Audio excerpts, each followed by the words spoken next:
எல்லோருக்கும் வணக்கங்க. இந்த பதிவில் நம்ம எதை பற்றி பார்க்க போகிறோன்னா, சனி பயிற்சி பலன்கள் பற்றி பார்க்க போகிறோம். விருச்சிக ராசிக்கு டிசம்பர் மாதம் பயிற்சியானது இல்லையா, அதனுடைய பலன்கள் விருச்சிக ராசிக்கு எப்படி இருக்கிறது அப்படின்ட்டு பார்க்கலாம். வாருங்கள் பதிவிற்கு போகலாம். அதற்கு முன்னால் இதுவரை சப்ஸ்கிரைப் செய்யாதவர்கள் சப்ஸ்கிரைப் செய்து கொள்ளுங்கள். உடனுக்குடன் பதிவினை பெறலாம். மகர ராசியிலிருந்து கும்பராசிக்கு பயிற்சியான சனி பகவான் விருச்சிக ராசிக்கு 4ஆம் இடமான சுகஸ்தானத்தில் இருந்து சனி பகவான் சுப அசுப பலன்களை எவ்வாறு வழங்குகிறார் என்று பார்க்கலாம்.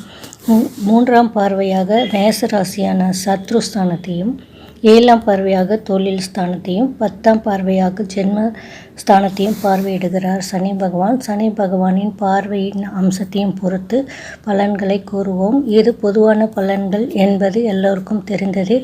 உங்கள் தசா புத்தியை பொறுத்து சிறிதளவு மாறுபடலாம்.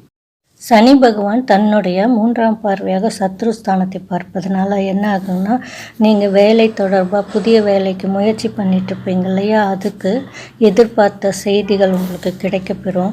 நெருக்கமானவர்களை பற்றி புரிந்து கொள்ள நேரிடும். உங்களுக்கு உண்டான கடன்லாம் இருக்குது இல்லையா, அதில் ஒரு தெளிவும் அதுக்கு ஒரு முடிவும் கிடைக்கப்பெறுவீங்க இந்த காலகட்டத்தில்.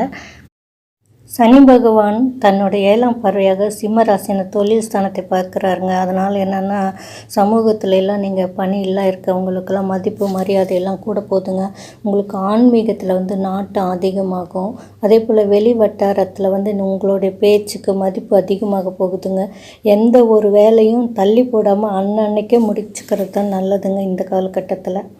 சனி பகவான் தன்னுடைய 10ஆம் பார்வையால் விருச்சிக ராசியான ஜென்மஸ்தானத்தையே பார்க்குறனால என்ன ஆகும்னா, இனம் புரியாத சில சிந்தனைகள் மூலமாக உங்களுக்கு சோர்வு ஏற்படும். செயல்பாடுகள்லையும் ஒரு தடங்கள்லாம் ஏற்படும். சரியாக செய்ய முடியாமல் வேலை தவறாது, ஆனால் உணவு எடுத்துக்கொள்கிறது தான் பல விரயங்களை குறைக்கும் மாதிரி இருக்கும். எப்படின்னா, உடல் ஆரோக்கியம் பாதுகாக்கும் இல்லையா, வேலை தவறாமல் உணவு எடுத்துக்கும் போது அந்த மாதிரி சில விஷயம்லாம் நம்ம இப்பயே செய்யணும் அப்படின்ட்டு நீங்கள் நினச்சிருப்பீங்க இல்லையா, அந்த விஷயமெல்லாம் நடைபெறத்துக்கு கொஞ்சம் காலதாமதமாகுங்க. பொறுமையாக தான் இருக்கணும். அதே போல் எப்பொழுதும் நம்மளை சுற்றி இருக்கவங்க அவங்கள பற்றியும் சூழ்நிலை எப்படி இருக்குது அப்படின்றதையும் புரிஞ்சுக்கிட்டு தான் செயல்படணுங்க. அதே போல் என்னென்னா, சகோதரர்களுடைய எண்ணங்கள்லாம் புரிஞ்சுக்கிட்டு இருக்கிறதுக்கு உண்டான தருணம் இந்த காலத்தில் ஏற்படுங்க. சனி பகவான் ராசிக்கு 4ஆம் இடத்துல அமர்ந்திருக்காருங்க. அதனால் என்ன ஆகும்னா, உங்களுக்கு புது விதமான ஆசைகள்லாம் பிறக்கும். அதே போல் வண்டி வாகனம் மாற்றிக்கலாமா அப்படின்னு எண்ணம் உங்களுக்கு தோணிக்கிட்டே இருக்குது இல்லையா, அது இந்த காலகட்டத்தில் கைக்கூடி வருங்க. ஆனாலும் சூழ்நிலைகளை அனுசரித்து விவேகமாக செயல்பட்டு நீங்கள் உங்களுடைய காரியத்தை எல்லாம் நிறைவேற்றிக்குவீங்க. தாயின் ஆரோக்கியத்திலான கவனம் செலுத்தணுங்க.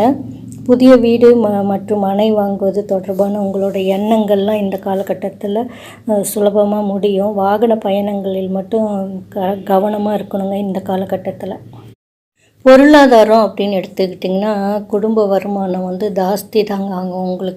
உங்களால் அதிகமாகும். அதே போல் புதிய நிலையான சொத்து வாங்குவீங்க. நீங்கள் என்னென்னா, பங்கு சந்தையெல்லாம் ஈடுபடுறாங்க இல்லையா, அவங்க மட்டும் கவனமாக செயல்படணும் இந்த காலகட்டத்தில். உடல் ஆரோக்கியம் அப்படின்னு எடுத்துட்டிங்கன்னா, தலை சுற்றல், அப்புறம் பித்தம் இதெல்லாம் இருக்கும். ஜீரணம் ஆகாமல் இருக்கும். அதனால தான் சொல்கிறோம் நாங்கள் டைமுக்கு டைம் சாப்பிடுங்க அப்படின்னு. அதனால் அதுவும் இல்லாமல் ஜென்மத்தை பார்க்குறனால உடல் சோர்வெல்லாம் உண்டாகும். தேவையில்லாத சிந்தனையெல்லாம் போட்டு குழப்பிட்டு மனசில், அதனால் உங்களுக்கு என்னென்னா, தூக்கமின்மையால் ஒரு உடல்நிலை சோர்வு ஏற்படுங்க. பெண்களுக்கு அப்படின்னு சொன்னிங்கன்னா, குடும்பத்தில் இருப்பாங்க இல்லையா, அவங்களுக்கு உள்ள மெம்பர்ஸ்கிட்ட எல்லாம் எந்த பிரச்சனைக்கும் நீங்கள் அப்படியே வாதாடிக்கிட்டே இருக்காதீங்க, பேசாமல் விட்டுருங்க அப்படியே.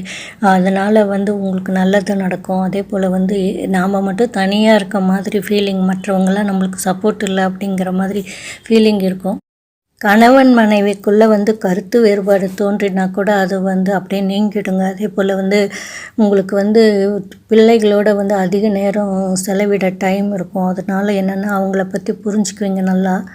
பெண்களுக்கு இது வரைக்கும் பெற்றோர்களோட கசப்பான சூழ்நிலை இருந்திருக்கும்.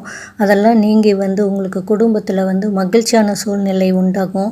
உங்களுடைய தனித்தன்மை என்ன அப்படின்னு சொல்லிட்டு வெளிப்படுத்துவீங்க நீங்கள். அடிக்கடி வெளியூர் பயணமெல்லாம் போகிற மாதிரி இருக்கும். அதே போல் வந்து இது வரைக்கும் மனதில் வந்து அப்படியே ஒரு மாதிரி கவலை இருந்துகிட்டே இருந்தது இல்லையா, அதெல்லாம் தீர்ந்து போகும். வந்து வந்து உங்களுக்கு எதிரியாக இருக்கவங்கள கூட நண்பர்களாக ஆக்கிக்குவீங்க உங்களுடைய பேச்சு செயல்பாடு மூலமாக. நன்மைகள்லாம் நடக்க போகிறது என்னென்ன அப்படின்னு தெரிஞ்சுக்கிட்டோன்னா, பூர்வீக சொத்துக்கள்லாம் கிடைக்கிறதுலேருந்து வந்த தடைகள்லாம் நீங்க போகுதுங்க. அதே போல் வந்து உங்களுக்கு இந்த டைமில் வந்து தந்தையிடம் இருந்து வந்த கருத்து வேறுபாடெல்லாம் வந்து குறைய போகுதுங்க. அதே போல் வெளியூர் வெளிநாடெல்லாம் செல்கிறதுக்கு வந்து உங்களுக்கு சான்ஸ் வந்து நிறையா சாதகமாக அமையும். என்னென்னத்தில் கவனமாக இருக்கணும் அப்படின்னு பார்த்திங்கன்னா, வண்டி வாகனத்தில் ஓட்டும்போது, அதே போல் வந்து ஒரு முடிவு எடுக்கணுன்னா மற்றவங்களெல்லாம் கலந்து ஆலோசித்து செய்யணும். அதே போல் வந்து எந்த செயலையும் எடுத்தோம் கவிழ்த்தோன்னு செய்யாமல் நன்றாக யோசித்து செய்யணும். அதே போல் வந்து பதவியில் இருக்காங்களா அவங்களுக்கும் வந்து அவங்களோடையும், அதே போல் நீங்கள் வந்து தலைமை பதவியில் இருந்தாலும் நன்றாக யோசித்து கவனமாக செயல்படணுங்க.